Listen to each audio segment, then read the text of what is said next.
Welcome, fellow conspiracy realists, to our classic episode for today. Just a quick heads up.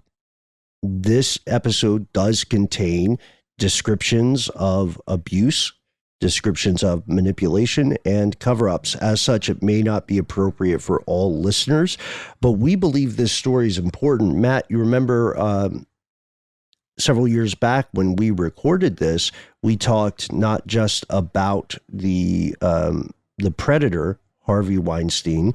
We also talked about the systemic cover-ups of abuse in Hollywood. Yeah, this is a wide-ranging discussion about what it used to take to make it in Hollywood and the system that was in place there of abuse. Some of the folks, not everybody, but some of the folks at the top of these major organizations knew that they had the power, and they used it in really nefarious, messed up ways. And unfortunately, this system continues in many ways today, which is part of the reason we are airing this classic episode. We would love to hear your thoughts. From UFOs to psychic powers and government conspiracies, history is riddled with unexplained events. You can turn back now or learn the stuff they don't want you to know.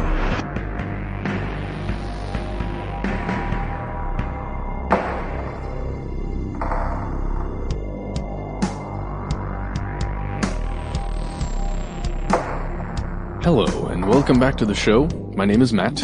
My name is Noel. They call me Ben. We are with our super producer, Paul Deckent. You are you, and that makes this stuff they don't want you to know. Today's episode, we'll just cut straight to the chase, is about an epidemic in Hollywood that has existed for a very, very long time, longer than anyone listening to the show today has been alive, unless they are more than a century old. Mm-hmm. We're talking about the epidemic of sexual abuse in Hollywood, as well as the long-running active conspiracy to aid and abet the perpetrators of these crimes while punishing, suppressing, blackballing, and dismissing their victims. And that's the kicker here. This is the very definition of a conspiracy.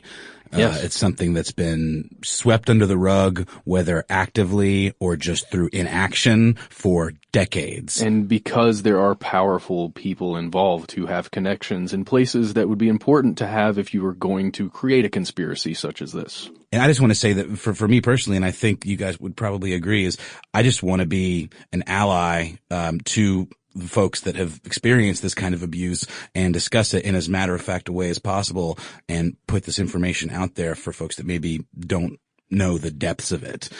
But we are going to get into some descriptions of some behavior that is both aberrant and possibly triggering. So just warning you right now.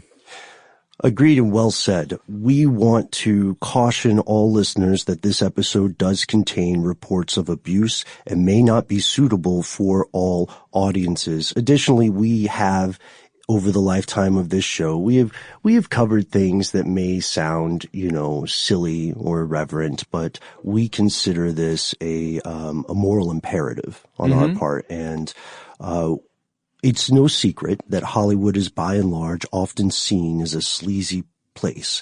And although we always want to avoid painting things with an overly broad brush, Tinseltown has to a degree earned this reputation, a large degree. Yeah, there's this thing you may have heard of called the casting couch, and this is a tactic that's been around for the past century. It's the practice where a producer or a director or someone who is high up in the industry, in the movie industry in particular, will demand or perhaps even hint at sexual favors in exchange for a role in a film or for even a TV commercial or anything, really. And they will try and get these favors from aspiring actors. That's probably the most vulnerable, people who are hungry and getting into the industry, as well as established, well-known actors who are trying to reignite their career or something. Or even just, go to the next level, in their career. Yeah, absolutely. And not just actors, of course. We're also talking about members of production crews. We're talking about anyone that could be involved in this industry. And that casting couch situation is so insidious because it doesn't require implicit requesting of a sexual act. You don't have to come out and say it. It's a lot of it is implied with subtext, and there is this underlying sense that if I don't do this in one way or another, I am not going to get this job, or I am going to be mistreated in some way, or blacklisted. Yeah, that real fear of being blacklisted is something that we're going to see play out throughout this story. And it's a very rational fear because it does happen. It is most terrifyingly happening to people as we sit in the studio today. It's often said that some people will do almost anything in the pursuit of fame and or power, but it's also true that people who acquire massive amounts of fame and power often have very little oversight regarding how they choose to wield it. Yeah, we have an example here from one of the strongest voices, I think, in dealing with this subject, Amber Tamlin. She wrote in the New York Times on September 16th, 2017. She says, "For women in America who come forward with stories of harassment, abuse, and sexual assault, there are not two sides to every story, however noble that principle might seem. Women do not get to have a side.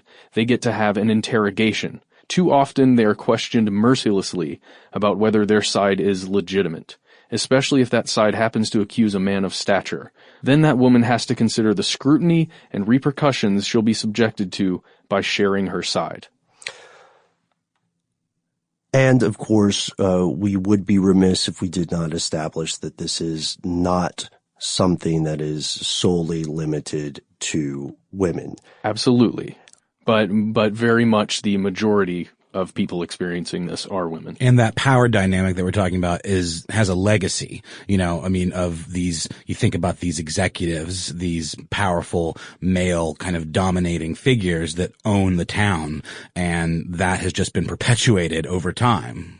Absolutely. And abusers, depending upon their position, were historically protected and currently protected by powerful interests who often worked not only to keep the story out of the press, but also to keep these criminals out of jails where they inarguably belonged. The situation appeared to change or begin to change over the course of 2017.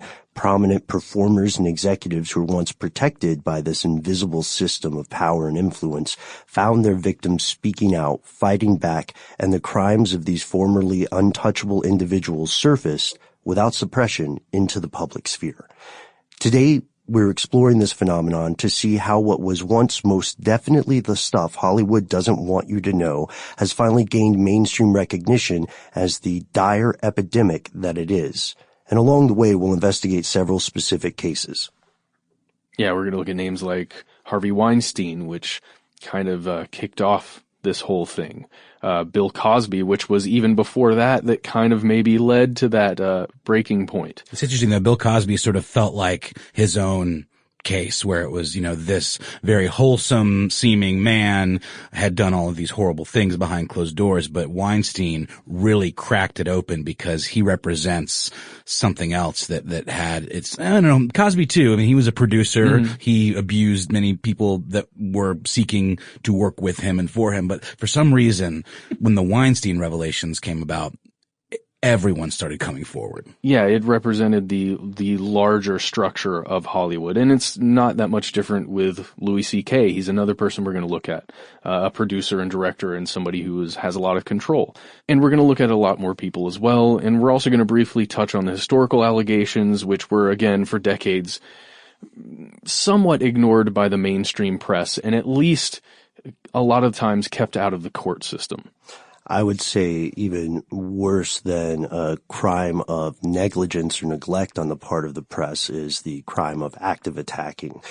And we'll end on some questions as well, not just who knew what and when, and not just what Hollywood as a whole will do in support of the victims, both unknown and known, but we'll also ask what happens next. Will anything actually permanently, significantly change? And here are the facts. As we record this episode, over 30 prominent men from various entertainment industries have been accused of sexual misconduct, harassment, assault, and rape. We have specific examples from Hollywood, and perhaps we should start with Harvey Weinstein. The allegations against Harvey Weinstein date back decades. There are early reports. We're talking very early, all the way back to the 1970s. And they kind of continued bit by bit throughout the years. But then in October of 2017, the New York Times published allegations of sexual harassment and assault against this gentleman. And currently, as we are recording this episode, there are around 30 prominent actors and over 80 women in total who have come forward with reports of abuse, or attempted abuse at least, by Harvey Weinstein.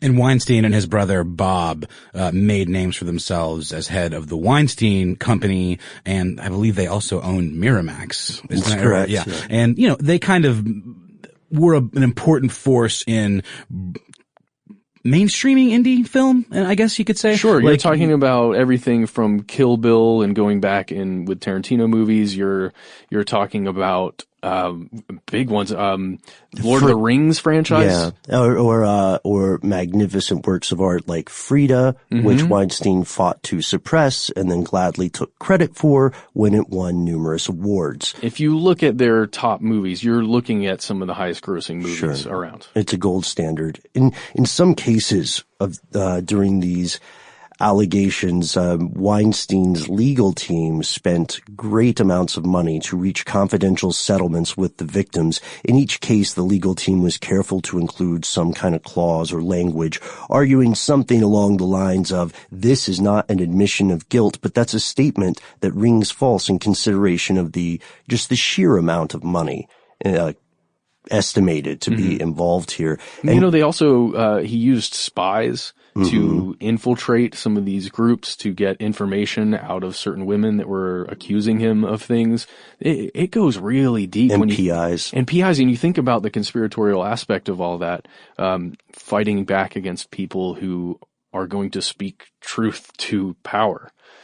Yeah, and lately there have been some new allegations that have come up. The director Terry Zwigoff, who made one of my favorite documentaries of all time, Crumb, also did the Bad Santa movie, which was interesting. But apparently, in conversations with Weinstein, anytime he would mention interest in the actress Mira Sorvino, he would get a click. He would get hung up on. And that had surfaced in another allegation from Peter Jackson involving Mira Sorvino, saying that anytime her name came up, there was just active aggression from Harvey and his brother.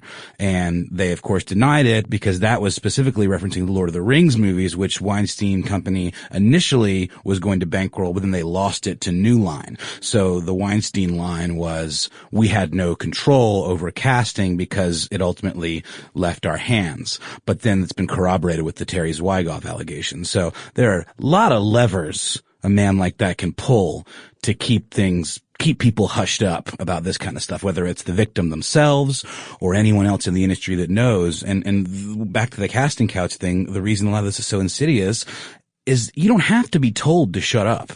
You just know, there's this culture that pervades this, town that's based around this particular industry where if you don't see someone that's really being brave and setting an example coming forward at great cost to themselves, like we're seeing now, chances are you're going to be terrified into submission and just, fear for your livelihood. And that specific case with Mira Sorvino has been corroborated, as you said. In addition, there's Rose McGowan, whose career was also cut short. Weinstein, like many other serial criminals, had an MO. Yeah, modus operandi. Yes, a mode of operation. His typically involved deception. For example, inviting an actor or a colleague to a quote-unquote business meeting, only to later change the location, insist they hold the meeting at night in a hotel bar or in his office in his hotel. And then he would often be coming out of the bathroom in a robe, or he would outright pressure them for sexual activity in exchange for casting consideration. And we have a specific example of Harvey Weinstein's behavior from before the scandal broke. Yes, this one comes from 2015, 2 years ago. A 22-year-old woman accused Weinstein of touching her inappropriately during an evening meeting at his Tribeca Film Center offices. And it comes from the New York Times. So the New York Times did write about this. They had two stories. The first one was the allegation of groping, and the second one was this one. It says, the woman told investigators that Weinstein touched her inappropriately after telling her that it was important for casting agents to know whether her breasts were real. So, that's insidious already. She contacted the police after the meeting and at the direction of the detectives placed another call to Weinstein. They recorded that one. And then during this call, Weinstein actually acknowledged that this episode had occurred. And then they had a follow-up meeting, this time at a hotel room, and she wore a wire. They recorded it. Have you heard that tape? I have not heard this tape. It is shocking is not the right word. It's just the way he's so nonchalant about it, and Really? he's so matter of fact about it, and he basically just keeps telling this woman, this model, don't embarrass me. Come into the room. Let's talk about this. Come into my room. Don't embarrass me. I'm at this hotel a lot. I'm a big deal around here. And then she says, but you touch my breast. I'm not comfortable with this. Yada yada yada. And he said, look, it's what I'm used to. He just says it, just tosses it off like it's nothing. Chilling is the word I was looking for. Well, in the end, I'm going to read a quote from the article. Quote, "This case was taken seriously from the outset with a thorough investigation conducted by our sex crimes unit.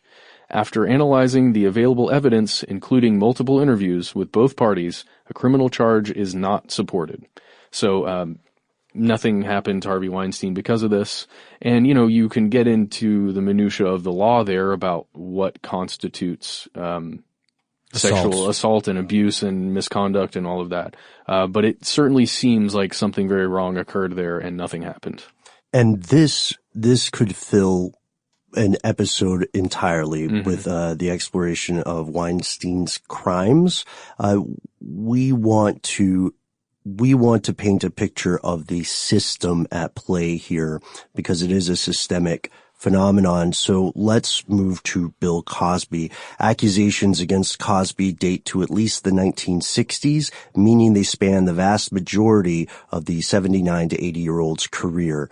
He, like Weinstein, or again any other serial criminal, also had an MO. His numerous victims described crimes with a startling similarity. Cosby would make a drink or a beverage for the victim, slip a drug into the beverage, and then sexually assault or attempt to assault them when they lost consciousness. For example, Christina Rulli was a 22-year-old secretary at a talent agency in LA in 1965 when she met Cosby. So she was a secretary, not an aspiring actor or anything. And she said that she alleged that he invited her to his home where she says she passed out after 2 drinks. It was foggy and I woke up in bed, she reported to Philadelphia Magazine. I found myself on the bed. He had his shirt off. He had unzipped his pants. I was just coming to. Cosby did go to trial. A lot of these folks have not even gone to a trial. He went to a trial last June, and the trial lasted 6 days. It ended in a jury deadlock. Currently, as we record this, Bill Cosby is set to return to court for a retrial in April of 2018 on 3 counts of felony assault. And we talked about this a little bit off air. This is a country with a rule of law, right? So if there had not been a retrial, we would say that he had been tried and exonerated, right? Yeah. But he is still in the court system for this. And given his age, there are concerns about his lucidity, which, to be frank with you, is similar to some of the questions we have asked in previous shows about prosecuting war criminals. That's exactly what I was thinking. At this point, the general is in his 80s, and he can't even really remember all the atrocities that he ordered way back in the day. But how do you bring something like this to justice? And it doesn't negate the existence of a crime. Absolutely. And Ben, you said how many actual official charges? This current trial in April of 2018 will be for 3 counts of felony assault. And I've read the accusers number as high as 48. Yeah. And many of these are sort of constrained by statutes of limitations that do differ state by state, but there is a period of time past which you cannot prosecute these crimes anymore. And for further information on that, there's an excellent article in Mother Jones that contains a map indicating the statute of limitations for rape survivors or assault survivors state by state. And it is arguable with Bill Cosby's case that it kind of opened the floodgates for more people to outwardly discuss some of this stuff. I remember when Hannibal Buress put it in a piece of his stand-up, and I knew nothing of any allegations against Bill Cosby at the time. Another one of those open secrets they always talk about. Yeah, years before. And one of the most powerful things a survivor can hear after surviving is that you are not alone. Absolutely. So hearing somebody else speak about the same thing happening to them or a very similar thing is very powerful. And that's also what happened with another example we mentioned at the top, the comedian Louis C.K. In the years preceding 2017, Louis C.K. became one of the most famous, well-known comics in the Western world. His live shows repeatedly sold out. His stand-up specials played on repeat in households across the planet. His independently produced TV series met with critical acclaim. And he based his voice on this sort of self-deprecating, cynical, but ultimately honest character, one who readily confessed any number of controversial beliefs, apparently understandable yet edgy foibles, and so on. However, there was a much darker side to the actual man playing this character on stage, and it was by his own admission eventually. Yeah, for years, rumors had swirled around the industry itself, specifically the comics, people who ran the show there, about Louis C.K. being a powerful force in that world, but also backstage when he's kind of in the dark, he was a bit of a monster. Specifically, there were female comedians, comics on tour with CK who would tell the same story over and over and over, that this guy who is, not their boss in any way on these tours, but he's definitely, as the headliner, there's a position of power he's held an influencer. there. Yeah, and he's a big name and he's a draw. They said that he would corner them either backstage or at a hotel after a show and would force them to watch him pleasure himself. To watch him masturbate. Yeah. And while this was, as we said earlier, another open secret in the world of comedy, people outside of the industry only heard reports along the lines of a victim who does not want to be named has accused a very powerful comedian of sexual harassment or assault, but fears pursuing justice will endanger their career.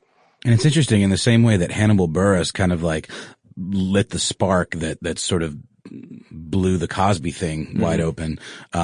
Comedian Tig Notaro had been openly criticizing Louis C.K. for not getting out in front of this accusation, because he would be asked about it in interviews and say something to the effect of I don't want to, justify it with or dignify it with a response. It's utterly not true. And if I talk about it, it'll give it life in some way. And, Tig, who her show, One Mississippi, was produced by Louis C.K.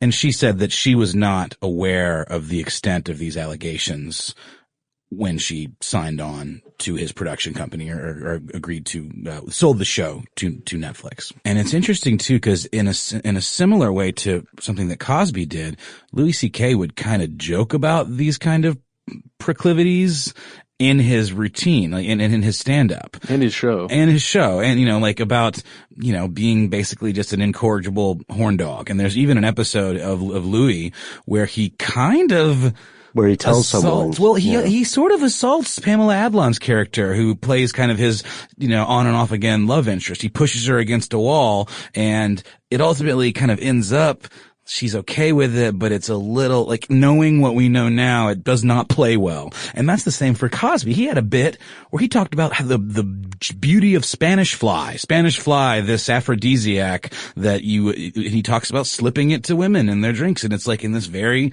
lighthearted, silly routine from his early super clean comedy days. So a lot of truth is told in jest, including unpleasant truth. And we have further examples after a word from our sponsor.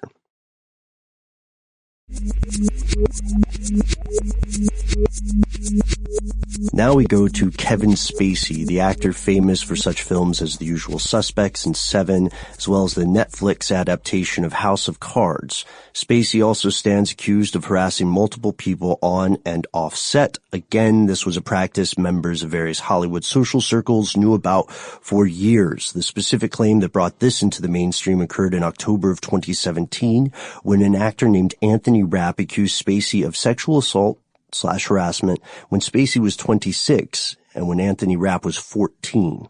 Yeah, and there have been multiple accusations against Kevin Spacey, and a lot of them have to do with young men, very young men in their early teens. And a lot of it is just so disheartening that I don't even want to talk about it, but you can find it. Yeah, and this also you'll also hear director Bryan Singer mentioned in some of these cases. Bryan Singer, who directed The Usual Suspects, a film that made Spacey quite famous. Yeah. And as of the time of this recording, more reports of Spacey have surfaced. Police in the UK are currently investigating new claims against him. And one crucial thing for us to emphasize here is that it is not just the film industry. Absolutely. And it's any industry where these sorts of inequalities of power exist. The music and entertainment mogul Russell Simmons would be just one example from the world of music.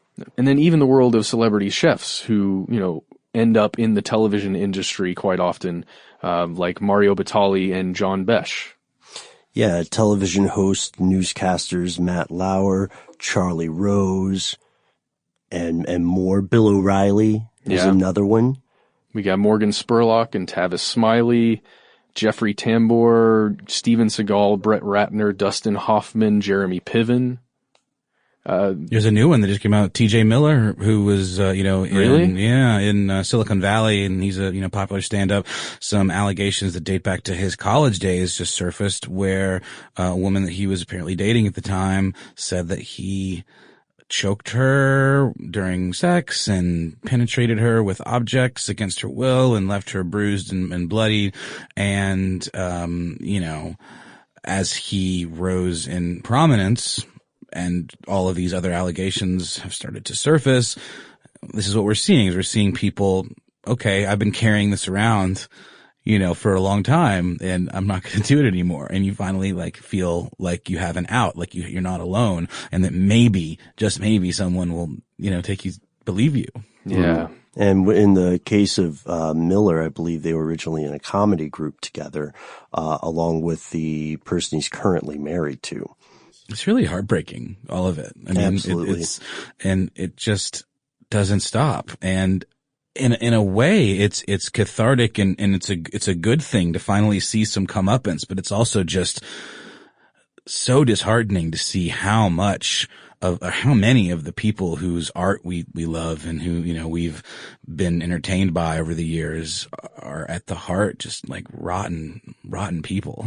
It's hard to fathom being a fan of a lot of the names that we have discussed, over the years, supporting with our money, supporting with our adoration, and while this stuff is going on, it's a tough pill to swallow. But the worst thing is that there are real victims who are, out there and just having to deal with this in real life. Garrison Keillor, executives at NPR, the list goes on. And by the time this episode reaches the air, it is more than likely that there will be more exposed criminals to add to the ranks of powerful serial sexual abusers. I mean, in short, there's one thing we know for sure at this point, and that's that there are more stories that will come to light, but hopefully, as this system of silence begins to break down. But here's where it gets crazy. All of the dates, the names, the facts and figures from earlier that we have just discussed are, as of this recording, conclusively proven, but these reports appear to be the tip of a sinister and tragic and disgusting iceberg. It's at this point virtually impossible to know for certain how many actors, crew members, other studio or industry staff have also been victimized, and it's impossible to know whether all these criminals responsible for this behavior will ever receive punishment for their crimes, because, as we mentioned earlier, Weinstein was booted from his job. He was fired, but that's not the same as going to court. But it's also only when it becomes a good business choice do those things happen. And finally we're seeing, and I think he's being very empathetic about this, but Ridley Scott, for example, had a film starring Spacey that was done, and they went back into production and cut Spacey out of this movie. And I think that was, the way he tells it, it was the right thing to do, but it's also like it would have affected the grosses of the movie. So exactly. It starts to, like, you see these decisions being made. Oh, thank God they're finally wising up in Hollywood. Are they? I mean, it just feels like, okay, finally we have to act because it's the right business move. Right. Like Bob Weinstein, it is wildly implausible that he had no clue what was happening working with his brother over decades. It's like the way Tarantino came out and was like, at first I didn't know, and then kind of came back a little bit later saying, I knew more than I let on. These people were cronies. They were hanging out at parties together and villas and, living the high life, going to these film festivals. You observe this kind of behavior and you can't not know. And people are, the human species, out of all of the strange things our enhanced cognition gives us, the human species has one incredibly disturbing gift, which is the ability to rationalize why why an individual is doing something. People will do a lot when they feel like their career is on the line, and they'll ignore a lot too. Historically, Hollywood, like any other insular industry, or many other, I should say, has had a reputation for protecting its own. This has been a long-standing tradition.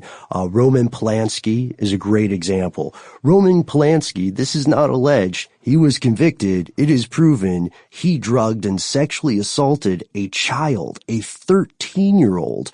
And even today, in recent years, some members of Hollywood society have sought to allow him to return to the U.S. with no legal consequences. And in the past, his supporters in France, where he lives as a free man, have fought against extradition if it meant that he would serve time for, again, an assault on a 13-year-old child. Can I just leave now? I don't want to talk about this anymore. Well, I don't either, but we have, this is what this show should be about, You're absolutely right. It's just tough. This is tough. Okay. Another person, Brian Peck, who in 2004 served 16 months in prison for engaging in sex acts with a child star who was working for Nickelodeon. This gentleman, Brian Peck, continued to work for Disney when he was out of prison. So he did this terrible thing. He went to prison for a little while, and then he got to continue to work with kids at Disney. Right. He went on, he was in 2 X-Men films. He was in 3 Living Dead films, and he was in 2 Disney television shows, I believe. And this was afterward. One that I think is another profoundly disturbing example is a director named Victor Salva. You're familiar, perhaps, Matt Knoll, with the films Jeepers Creepers and the films Powder. Salva made both of those after he was convicted in 1988 of sexual crimes against several children that he had cast in an earlier movie. Law enforcement agencies did find commercial child pornography in his home. He pled guilty to every count. He did actually go to court. He was sentenced to 3 years in prison, of which he served 15 months, so a little over 1 year. He completed parole in 1992. Jeepers Creepers became a franchise. Victor Salva made his most recent film as of 2014. Again, a free and powerful man. And we won't even get into Woody Allen. Another aspect of this system of silence, the sexual abuse being so prevalent in Hollywood did not apply solely to one type of person, not to a single age group. It was and is pervasive. For decades, allegations of sexual violence against children have just been dogging the industry, with multiple former child actors offering their own experience, their first-hand knowledge of these crimes occurring, both in the past and some of it actively. Mm-hmm. For example, Elijah Wood maintains that he only managed to escape this sort of abuse due to the vigilance of his parents. One thing that is apparently common here is that often what happens when child actors enter the industry, or what did happen, was that managers, producers, directors would isolate the kids from the supervision of their parents. You know, the kid would be emancipated, right, and work as an adult. Even that initial Spacey story where Anthony Rapp accused him of coming on to him inappropriately. Mm-hmm. He was a kid at the time and was at a party for this Broadway production that they were both working on, and to hear him tell it was too young to really kind of hobnob with some of the folks, couldn't drink, so he was just sitting and watching TV. And as the night progressed, he kind of stayed there, and then Spacey just sort of came in there and took advantage of him, or tried to anyway. So, you know, it requires utter vigilance from parents.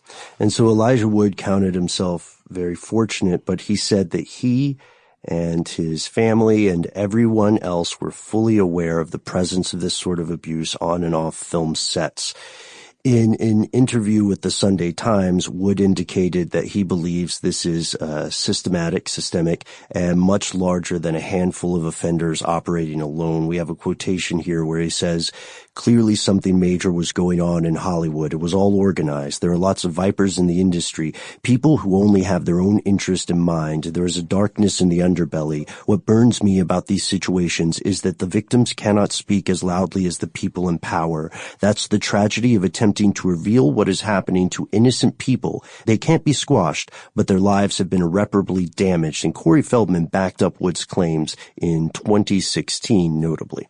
Yeah, he went on to say, quote, "I'm not able to name names. People are frustrated. People are angry. They want to know how this is happening. But unfortunately, California, conveniently enough, has a statute of limitations that prevents that from happening. Because if I were to go and mention anybody's name, I would be the one that would be in legal problems, and I'm the one that would be sued." Yeah, and that is a terribly poignant thing that he said there. And we're going to continue exploring this extremely dark subject after word from our sponsor.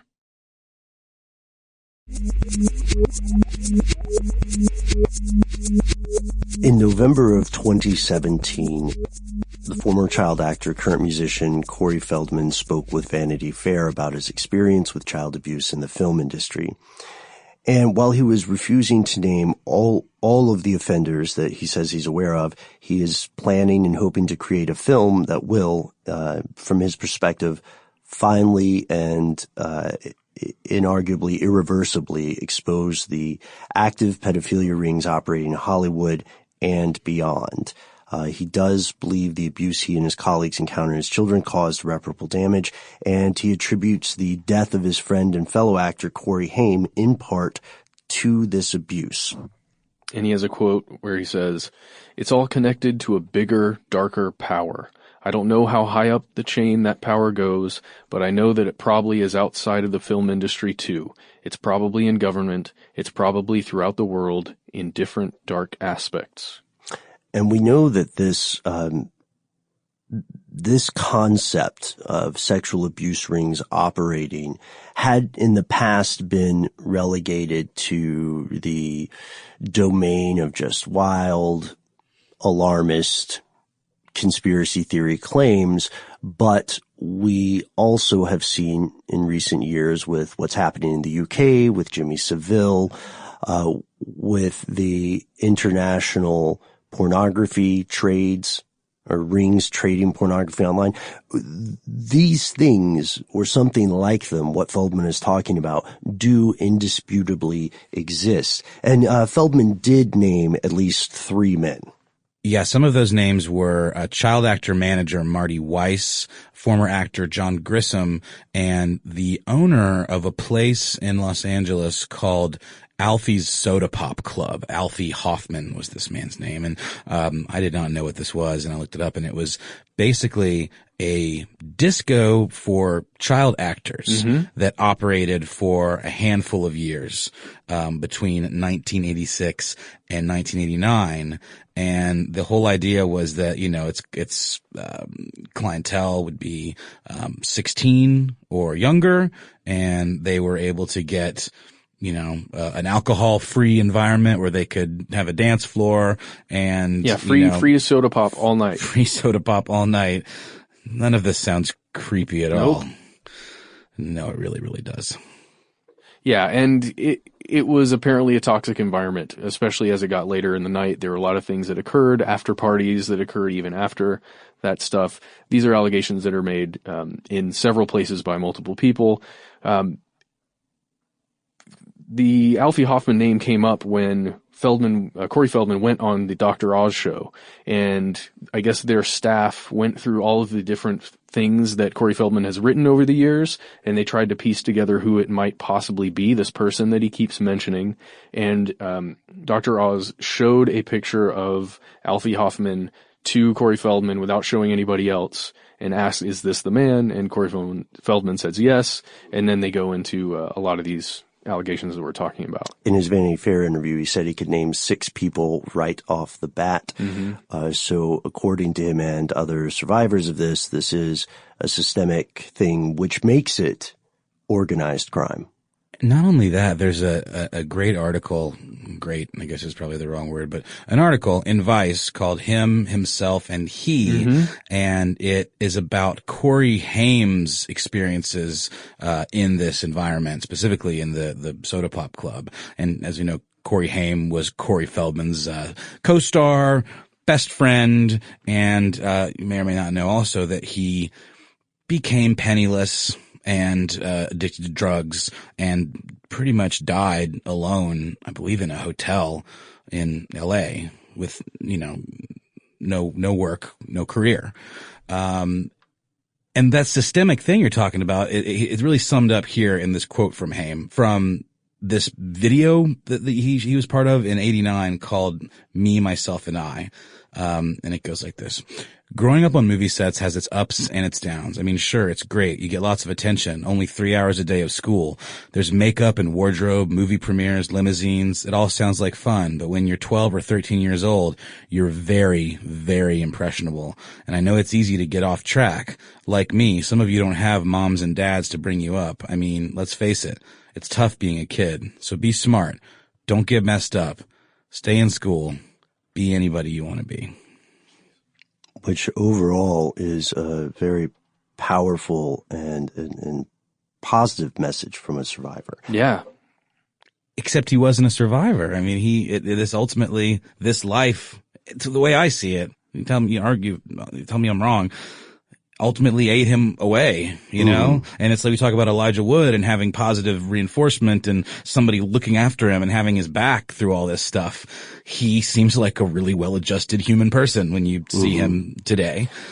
That's what I was saying earlier, that Feldman also attributed this fall. I guess what I mean by inspiring is on a personal level for him's character, it is so profound that he was able to make this a message to other people. That's very true. 100%. Yes. This is not the only video on this subject. There's a documentary named Amy Berg who addressed this ongoing scandal in her film An Open Secret, which includes statements by victims and later attempts to expose criminals within the film industry.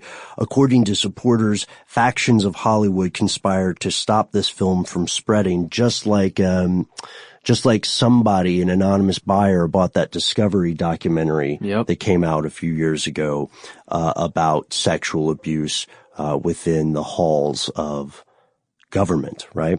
Yeah, that one was called Conspiracy of Silence. And you can find at least most of the film online if you search for it. Yeah, on YouTube. And we haven't even gotten into how this has affected politics. I mean, we're starting to see a lot more resignations in politics because of these kinds of accusations, and it actually affecting people's careers. Yeah. So, you know, the pieces might move slow, but hopefully they move in the right direction. Hopefully the old adage is true. Hopefully the wheels of justice grind slow, yet exceedingly fine. And, you know, I'm glad you mentioned politics here, because in one of the things that people re-examined when so much of this abuse came to light concerned Anita Hill and current Supreme Court Judge Clarence Thomas. And Anita Hill, going back to the earlier quote Matt brought us at the top of the show, was interrogated, right? Was called a scorned woman, was roundly undermined in the course of the investigation. And now Clarence Thomas is on the Supreme Court of the United States. He's one of the 9 ringwraiths that runs this democracy. And although, you know, this situation was deemed consensual, look what happened with Monica Lewinsky and Bill Clinton. And Bill Clinton was ultimately, I mean, he, you know, had some egg on his face, but he ultimately was walking around today, giving speeches, doing fundraisers, and heading up the Clinton Foundation. And Lewinsky was just totally demonized and dragged through the mud and made to look like some sort of awful home-wrecking, you know, demon. Yeah. Some vilified person. You have to ask yourself is in that kind of power dynamic, if that kind of power dynamic exists in an interaction, is it possible for a real consent to occur? It's, you know, it's an inequality of power and an inescapable one. And critics of the film An Open Secret believe it misses the mark on the importance of the abuse by presenting things in a disingenuous or misleading manner. And while that might be up to the interpretation of the person watching the film, none of the critics of the film are saying that this doesn't exist. No one in their right mind is saying that abuse does not exist in Hollywood. And I would hope no one in their right mind is arguing in 2018 that abuse doesn't exist in politics. It clearly does. And as we draw this episode to a close, we do want to note that at this time, many of these accusations, these allegations, these criminal acts have not been examined by the court system. Yeah, so just keep that in mind when you're thinking about all this stuff. They haven't seen their day in court yet. And we have some questions. We hope that we have presented this, again, profoundly disturbing topic in the light that it deserves, which is not a series of isolated cases. It is not a series of one person being monstrous.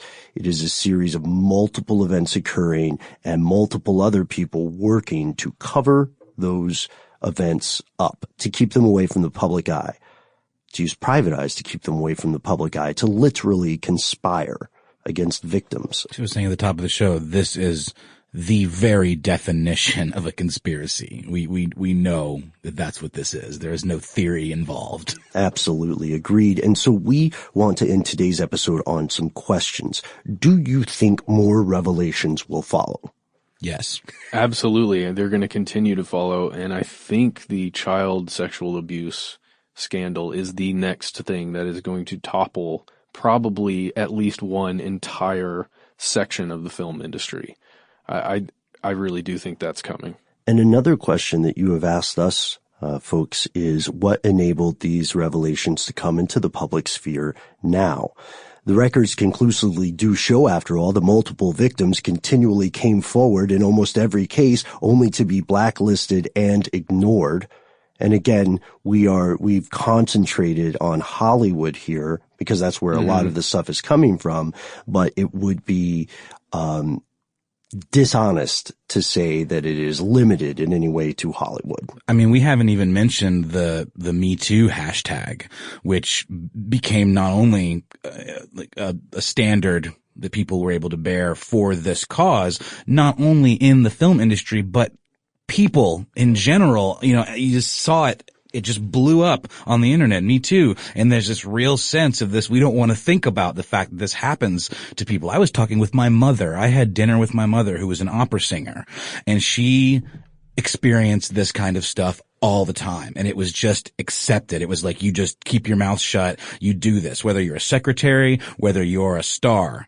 You're going to have powerful figures, typically powerful male figures, that are going to take advantage of that, especially back in the 60s and 70s as we've seen this progress. So thank God we do have these digital ways of spreading this like wildfire and finally shutting it down, or at least starting the process of shutting it down. Yeah, it's what Ben said at the top, having that message of, I also experienced this, and then having it amplified at that level.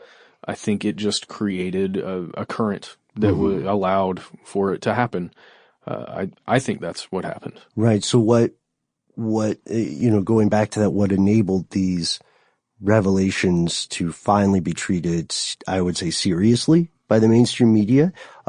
You will hear people saying that Weinstein somehow wronged an invisible system, and then that's why he finally had to pay for his crimes. But I'm concerned that diminishes the strength of the people who spoke up. You know what I mean? He just got caught in a way that you could no longer cover up.